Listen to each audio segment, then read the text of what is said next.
અંકલેશ્વર નજીક national highway ઉપર આવેલા જયંબે એસ્ટેટ ખાતે અગ્રવાલ પરિવાર દ્વારા ભવ્ય શ્રી શ્યામ મંદિરનું નિર્માણ કરવામાં આવી રહ્યું છે। ત્યારે આ મંદિરના શિલાપૂજન નિમિત્તે શ્રી શ્યામ સેવા ટ્રસ્ટ ભરૂચ અંકલેશ્વર દ્વારા રક્તદાન શિબિરનું આયોજન કરવામાં આવ્યું હતું। શ્રી શ્યામ સેવા ટ્રસ્ટ અંકલેશ્વર ભરૂચ દ્વારા અંકલેશ્વરના માંડવા ગામ નજીક જયંબે એસ્ટેટ ખાતે શ્રી શ્યામ મંદિરનું ભવ્ય નિર્માણ કરવામાં આવી રહ્યું છે। શ્યામ મંદિરની સાથે હનુમાનજી અને શિવ મંદિરનું પણ નિર્માણ કરવામાં આવશે। ત્યારે આજે રવિવાર તારીખ 15મી ડિસેમ્બરના રોજ શ્રી શ્યામ મંદિરનું શિલાપૂજન કરવામાં આવ્યું હતું।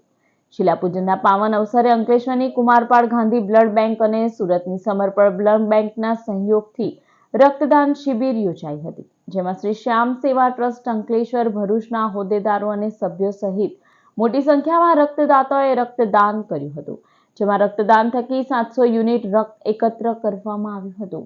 આ પ્રસંગે અગ્રવાલ પરિવાર સહિતના આગેવાનો उपस्थित रही कार्यक्रम ने सफल बनाव्यो હતો।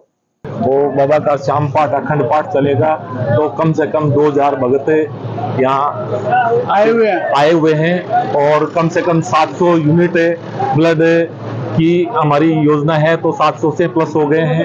तो बाबा की सभी भक्तों पर भव्य कृपा है।